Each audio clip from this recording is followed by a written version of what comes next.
You're both fighting to the death. You both hate each other. You're both on opposite sides of the war.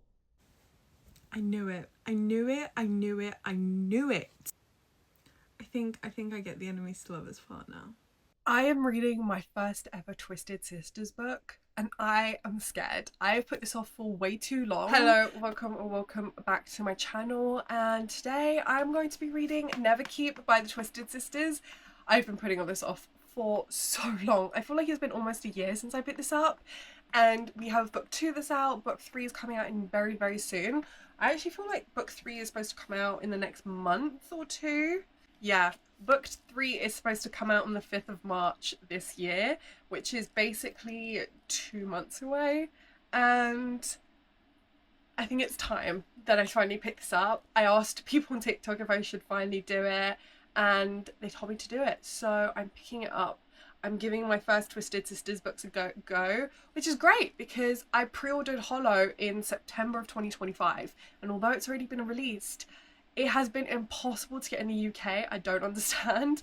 My one from Amazon has never shipped. I've now ordered it from Blackwell's, which is a sister company of Waterstones, and they said that it should be shipping the day after, or on the 10th of January. We're currently the 8th of January, so in 2 days, hopefully, I should actually get my shipping notification and finally have a copy of this book. And I've heard really overwhelmingly good things about Hollow, but I've also heard really, really good things about Neverkeep. The only reason I've never read Zodiac Academy is I don't think I'm the reader for Zodiac Academy. I've heard that it's a good, fun time, and it's not to be taken too seriously, like more of a reality TV show, and that it's not the best ever written romantasy. So I'm also very overwhelmed with the amount of books there are and how thick they are, but people love it. But I just don't feel like I'm the reader for that. This though, this sounds right up my alley, so I'm finally giving it a go after putting it off for so many months. I'm very, very nervous for this because I've heard that the Twisted Sisters love emotional devastation. I did start this yesterday while I was on the train, and I got about 54 pages in, and I'm kind of into it. We are following this FMC who hasn't awakened, whose power has not been awakened yet, and she's kind of treated as the runt of her world. She's not taken seriously, she's not treated well, she's bullied, and we're kind of being now gently brought into the war that's happening. Well, I say gently, it's not gently at all, because we're 54 pages in and I'm already in the midst of a massive battle, but we are being told about the war that's happening between the elemental fae. So you've got water fae, air fae, earth fae, fire fae, and they all hate each other. Like, they don't get on, there's no intermingling, they each have their own land, and there are wards to keep other fae out, and then in between the wards there's like these dead zones that are being where like these strange metallic creatures are roaming to keep fae from entering other people's land. Now, with that being said, there's currently a battle happening between the air fae and the water fae. The air fae has come in with this floating island, and then there's this sky witch who's very, very feared, who is killed so many, and she's has blood magic, which is kind of frowned upon. Her actual magic hasn't awakened yet, so she relies on blood magic, and even at her young age she is very feared and people know who she is from every side. So we're following the FMC. She's being thrown into the midst of this battle. She's determined to prove herself. She's determined to show that she can fight and that she has skill. That's as far as I've gotten, and that's crazy for only 54 pages in that I can say that much about it. But yeah, 54 pages and I'm definitely intrigued. I'm definitely hooked. I can't wait to finish this. It is multi-POV, which, if you know, I'm not a huge fan of multi-POVs in the first book. So we have the FMC POV, but we also have the Sky Witch's POV. I don't know how far along that will go, if that will still continue to get the POV. I'm not entirely sure why we're getting that POV. We're only 54 pages in, so I guess that wouldn't become clear right yet. But yeah, that kind of threw me back when I saw those multi-POV, but I think they are known for that, and I think every book they have is multi-POV from the get-go. So I think this is going to be a spoiler-filled reading vlog. I will probably have already put that in the title, but this is going to be a spoiler-filled reading vlog because I want to be able to say everything and anything and all my theories and everything about that. So yeah, looking forward to this. I think by the halfway point, if I am enjoying it and I'm really liking it, I will order book 2, and that might be put into the same reading vlog, but we shall see. So come along with me while I read Never Keep by the Twisted Sisters.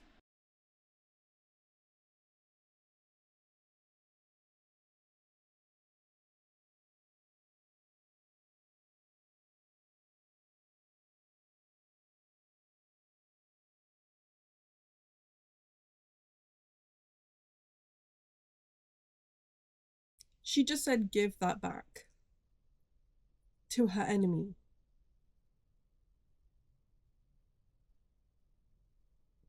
What? That was so immature and so childish. I don't know why that's sticking with me, but I can't stop reading that single sentence. You're fighting and you say, give that back. You're both fighting to the death. You both hate each other. You're both on opposite sides of the war. You lost your sword and you're saying, give that back. Give that back. Like, I'm just a bit... that really bugs me. That really, really bugs me. Give that back. Okay. Yeah, your enemy's just going to give you your sword back. Right.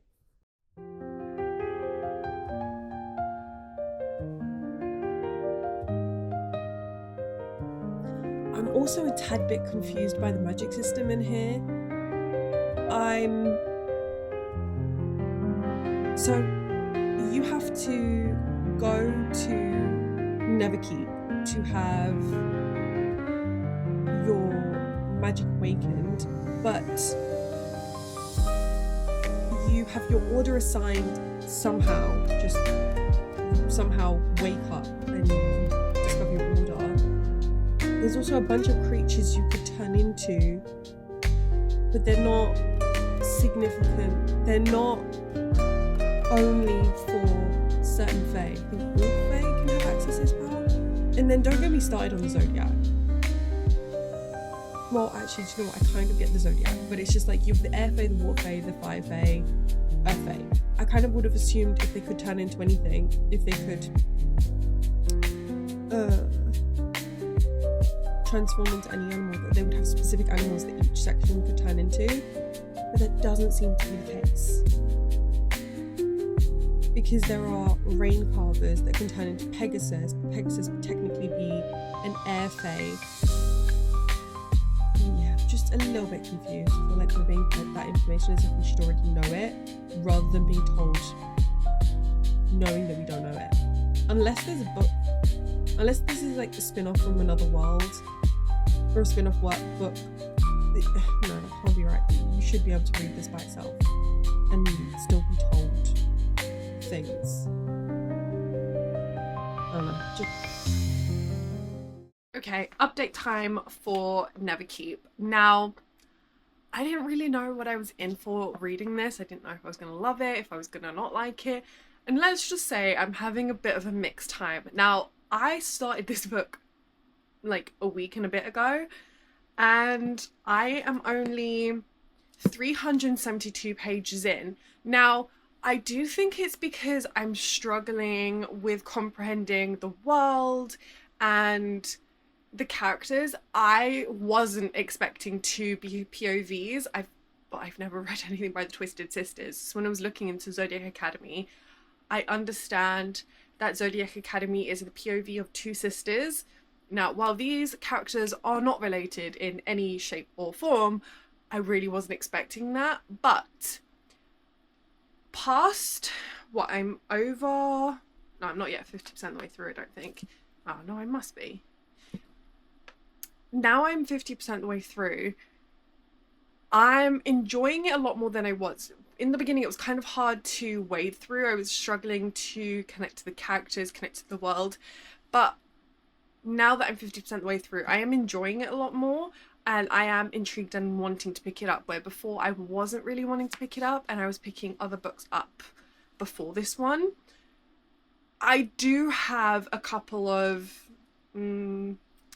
issues with the world. I do think there are gaps in our understanding of the world. I do think the authors aren't giving us the information and are kind of showing us this world thinking that we would already know it. Again, I've never read anything by these authors before, so maybe we are. If you've read the other books, you are familiar with the world. I don't know. From what I understood, I thought this was a completely different world to Zodiac Academy. There may be a relation because it's called Sins of the Zodiac, and that series is Zodiac Academy, and then there are some other series by them that I saw in this book. They've written a lot of books that seem to center around the Zodiac, so they may be all connected and I'm just not aware of it. But I still think where you can read this on its own, I still think there is a level of information needed from the authors when writing this book that we're not seeing, and we're kind of just, I don't mind being fed the information gradually. I actually prefer it than being overloaded with world building, but it's like we're being told these things of the world, but then not enough substance to it for us to fully comprehend. And it's just a bit hard to wade through, and I think that's why I'm struggling to connect to this character and to really indulge myself in this world, because I'm not fully understanding it and I have so many questions. That's really taking me out of the reading, but I am enjoying the two characters now. I was struggling with Everest. I was struggling with her POV and just being in her mind. There were some things that she was saying that just came across very childish from what we're told her age is. But I really enjoy Vesper's POV, who I thought this book was going to be about. I'm very confused who's supposed to be the main character. The synopsis, which I read when I was like 20% of the way through it, because I had no understanding of this book at all, and I was like, I need to read the synopsis. I need to know what I'm supposed to be understanding. The synopsis is written as if it's following Vesper, but the first POV that you get within this book is Everest, so it's a bit confusing. But I didn't read the synopsis before I read this. I picked this up because everyone was saying how good it was and how much they loved it, and that it was true enemies to lovers. Still confused about that aspect, but I figure that we're not going to find that out until later. There's no romance in this at all so far, which I'm really enjoying. It allows me a breather to get familiar with the world and what the plot is supposed to be. But again, like I'm saying, now that I'm over 50% of the way through, I am enjoying both POVs. I'm enjoying Everest a lot more. She has a lot of mystery surrounding her, with Vesper's kind of easy to understand, and you're kind of told point blank what she's like. Where Everest, she has a lot going on that I think is going to change the way she behaves. But I also do think they're connected. I think that there are things that they're finding out that they're gonna connect to each other, because we just had a scene where they kind of both found out something that the other had already had questions about. So I wonder if we're going to see them team up in some sort of capacity, which will be odd, because they are warring fae. They're on opposite sides of the war. I also really don't understand the warring. So when you turn 21, which I think there's a gap there because Everest's stepbrother, who's supposedly older than her, is going to Neverkeep, but you can only enter a Neverkeep when you turn 21. So the whole group of 21-year-olds will enter Neverkeep, and I think that will happen in a cycle. So I don't know if I've misunderstood that, but from what I understand, her stepbrother is older than her, so he should have already been in Neverkeep, because you go to Neverkeep for 6 months. So unless he's just like 6 months older, and the date that they open Neverkeep for the 21-year-olds is like a random date, I don't know, don't really fully understand it. But yeah, so I'm a bit confused by that aspect, but I'm feeling that I maybe misunderstood it because it wasn't fully explained. But I'm also very confused with the warring. Why are they warring? Why do they all follow and have so much respect for the Reapers, who have multiple elements, but then are warring with fae that don't have the same element as them? It's very, very confusing. I don't know if that's going to kind of be introduced to us later as to what's going on. I don't know. I'm just keeping an open mind. I am enjoying myself. It's not a 5-star for all those various reasons, but I feel like I've been holding off ordering book 2 because I wasn't sure how I felt about it and if I even wanted to give book 2 a go. But now that I'm a little bit more through it and I'm enjoying it a little bit more, I think I might order it, or I might wait until I'm a little bit further through before I fully make that decision, because it's I'm trying to behave with the books I buy, so we'll see. But I will update you when I'm a little bit more through this.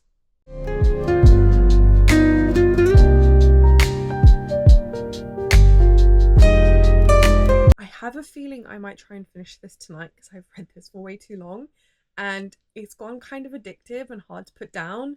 I'm 544 pages in and I'm really enjoying it. I'm really enjoying a lot of elements from this. The interactions with these two characters that are supposed to be on opposite sides of the war and yet have found themselves working together to unveil the mysteries of their world. There is so much happening. So we have stuff happening with the Reapers, to which I have a lot of questions. They have now just unveiled the prophecies they've each been fed have been twisted to suit the nation that they're from, to encourage this never-ending war. And yet the prophecy that they've just seen speaks about an era of peace that the Reapers clearly don't want to be seen. So they're supposed to be mouthpieces to the gods of like this world that they pray to, that they're so obedient to. And obviously it gives the Reapers a level of power over the Fae, and it seems that they have their own plot, potentially for power, potentially so that if they keep the Fae warring against each other, it stops them from figuring out what the Reapers are doing.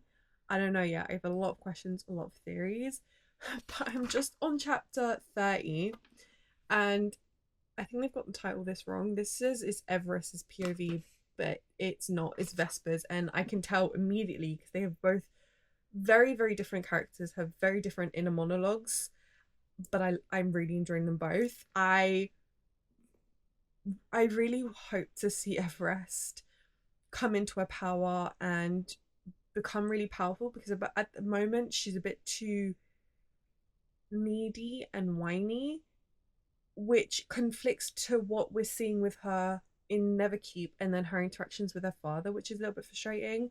I just don't understand how she can write everyone off, every water fae off, because of the way they've treated her, and yet keep striving to make her father proud, who has treated her the worst. So those two bits don't really go together. It's very confusing. But I mean, I guess it is her father, and you always want your parents' approval, I guess. But it just doesn't make sense if you've written off every water fae and decided that you're not going to give them the time of day or not let them dictate who you are, but then turn around and let your father dictate who you are and strive to make him proud and redeem yourself in his eyes. It just doesn't really go together. It doesn't correlate. But I'm really enjoying it. I'm so happy I pushed through to get to the 50% mark because I'm really enjoying it now. I do think I will order Echo 4 because as it gets better, I feel like book 2 is going to be definitely up to more my speed. It was just getting through that 50%. Obviously, I still have questions that haven't been answered that I think should have been done within the world building. I'm keeping an open mind. It's definitely still not 5-star.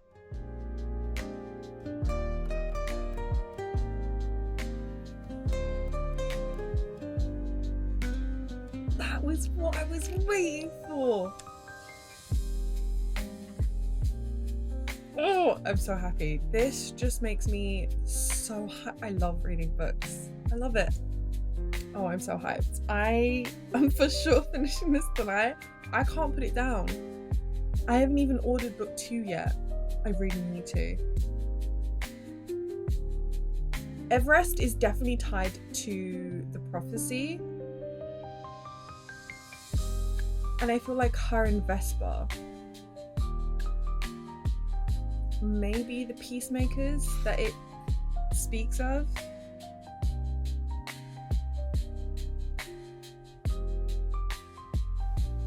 I knew it. I knew it. I knew it. I knew it.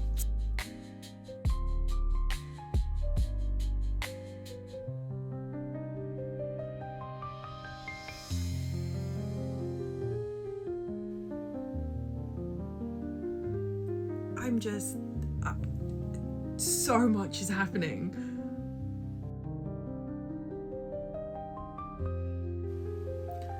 I think I get the enemies to lovers part now. Oh, holy shit. Holy shit. Okay. I can select one fae in this forsaken world to be mine, wholly mine. To the root of your soul, you will belong to me. Kaiser announced those words rattling me as I fought to escape his mind control, but there was no way out, and I have chosen you. I mean, I know it's not like supposed to be sexy or anything, but well, okay.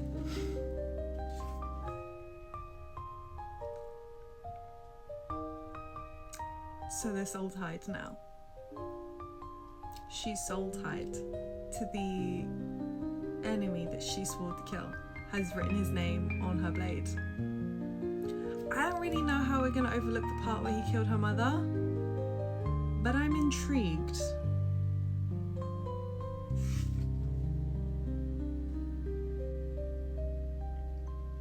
Perhaps it was because two enemies being bound like this would rock the foundations of what the Four Lands stood for. We were meant to stand on opposite sides of the wall.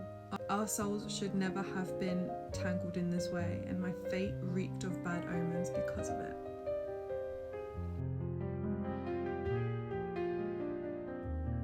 Shit.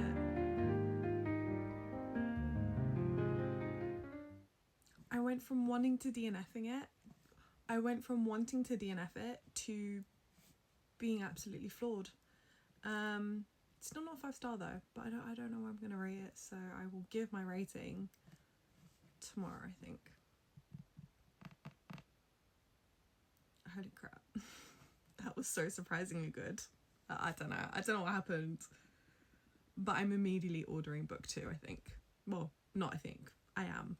I have now finished Neverkeep. I can't believe I've put this, well, I can.